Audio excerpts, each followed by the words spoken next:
Hello everyone, in this video I'll be translating and summarizing the latest Urdu broadcast by Samina Pasha to make it accessible for our English-speaking audience. Let's go through the key developments and insights in Samina Pasha's words. Today's updates include some court cases, and later we will talk about a viral tweet from Murad Saeed Sahib that has been the talk of the town. Alongside this, we will discuss Donald Trump, who today praised Field Marshal, and also had some interesting conversations regarding the ceasefire between Iran and Israel. We will talk about that too. Additionally, we will discuss how Azam Nazir Tara Sahib made his remarks on the floor of the House. It is quite shameful that such conversations are happening at this level, especially surrounded by allegations. But then again, what is surprising? The track record of PMLN, or Pakistan Muslim League Nawaz, indicates that they always indulge in low-level conversations and continue doing so even when they reach higher positions. So we will also discuss this and, along with that, share some statistics regarding how money is flowing under this government. It seems like there's a free-for-all going on, and we'll explore this in today's vlog. I request you to subscribe to the channel if you haven't already. Now let's move on to court cases. Today, the case of Al-Qadir Trust is being heard and Imran Khan's lawyers will present their case. There are high expectations that today a significant number of parliamentarians will show up at the court. The reason is simple. The pressure has built up and now everyone in leadership wants to show their sincerity and loyalty to Imran Khan during the hearing. It is expected that many people will gather here tomorrow, but will there be any progress in this case? There won't be. The rejection of the bail from May 9th, the restrictions on his meetings, and the budget passed without his approval all point to one thing. The government is tightening its grip on Imran Khan, and there's no room for flexibility in the current setup. There is no constitutional or legal justice, with judges making decisions based solely on their own conscience, disregarding the law. Given the current situation, it's not hard to predict that in this case too, Imran Khan's bail will not be granted and his sentence will not be suspended. Even if there's any major development, the Prosecutor General, who was appointed recently, might just say that he is new to this role and needs more information. This would delay the case further. From my perspective, that is what is likely to happen. But we will see what unfolds. We cannot expect anything from these lower courts, especially since they were brought in for a particular purpose, and will perform according to those expectations. So, there is zero expectation from their rulings. Today I heard an interesting update regarding Mohsin Naqvi's appointment. A case hearing was held in which the Chief Justice was present. The requesters argued that the legal requirements for his appointment were not fulfilled, as it should have been done by the elected Prime Minister. However, everything seems to be running smoothly under his management, with cricket tournaments ongoing, business moving ahead and no complaints. So, what's the issue? Now, think about it. How can a judge, especially a Chief Justice, give such remarks? The same mindset is visible in Khawaja Asif's comments regarding the hybrid system, admitting that it works and delivers. This mindset is also visible in the Chief Justice's approach. They no longer follow the Constitution or the law. In fact, they boldly declare that the law doesn't matter, as long as things are working as they are. This is the same thinking you see in the likes of Khawaja Asif, who believe the hybrid system is delivering, but legally, such a system is not even mentioned in our Constitution. Now, I have no hope of any progress in this case. In the long run, PTI might consider making a collective decision and resigning from their positions, especially since many of them haven't been able to secure specific seats anyway. As time goes on, these seats are being eliminated one by one, and they might eventually all resign together. The special seats were denied to them during the general elections, and now they are being slowly wiped out. When they did this kind of manoeuvring, the work that started at 180 gradually came down to 30 or 35 seats. It seems that if these sessions are still in their hands, they might resign in the end, just to leave the system altogether and move to the streets. After all, what do they have to do by sitting here? What benefit has it brought? If they were at 90 or 95, even if they'd received some kind of special treatment, they would have become 120. But now, what do they have in their hands? Nothing. They can't even stop anything, and their own people have gone there. In the 26th Amendment, if votes come, it's all happening. And the point is that in the next few months, you may see a huge fluctuation in the political situation. Perhaps this is the time when people in PTI will realize that those who were hoping for a solution through talks may finally begin to think that it's not about talks anymore. Resistance is the only option now. Their own workers, too, are under pressure, and many of their people think the way forward is through resistance. Just today, Murad Saeed's tweet emphasized that those who removed Imran Khan never thought they would bring him back.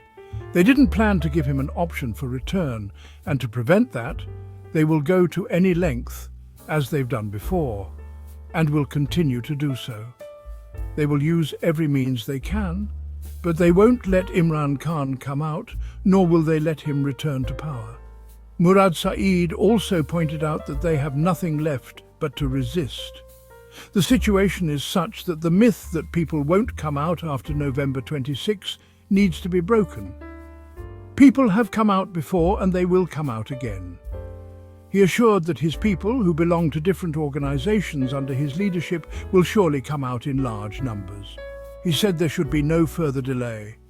This has to be acted upon because the oppression happening to them is, unfortunately, something that should be condemned.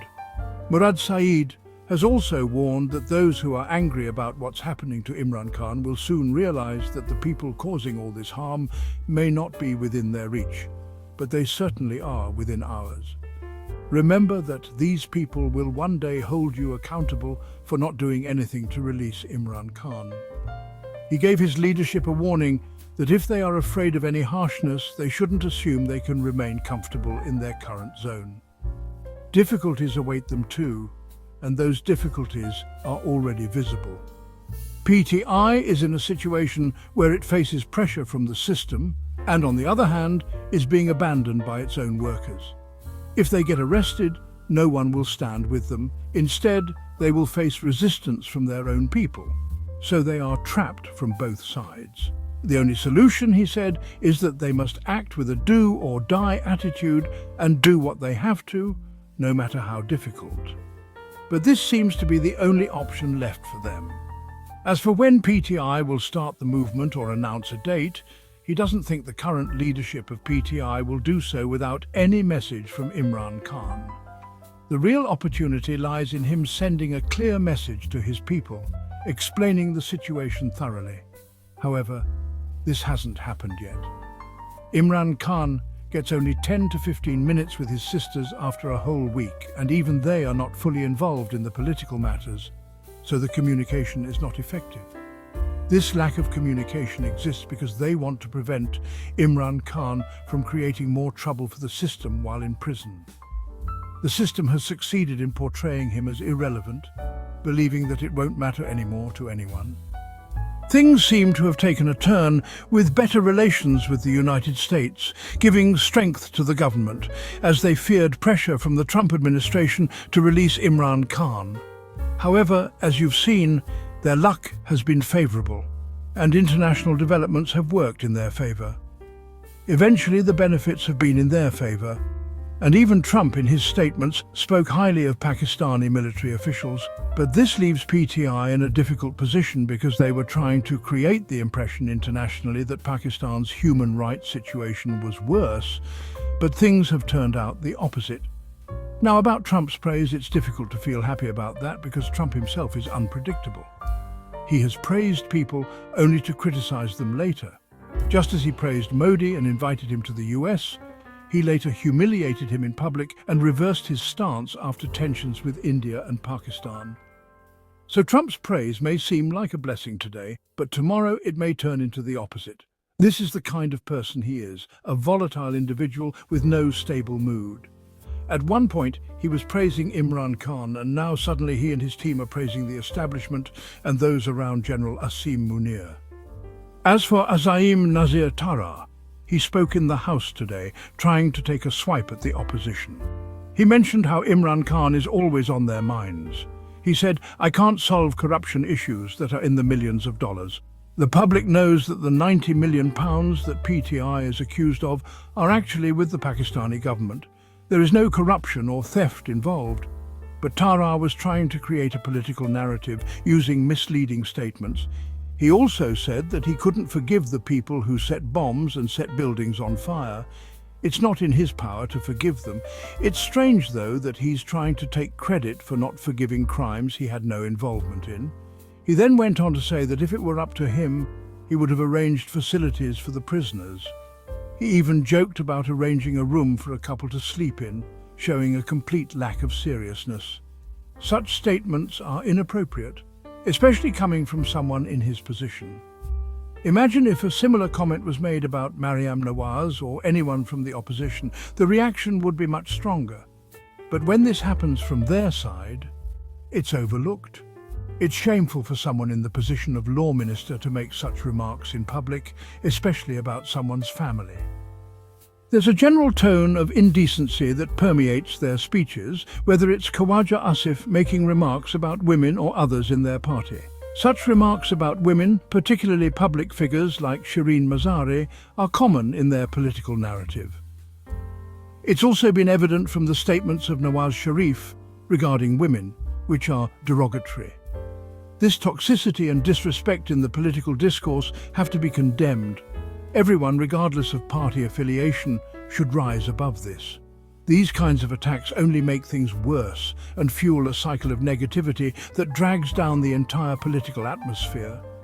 It becomes so toxic that people are forced to stay away from social media because they can't tolerate the filth being spread.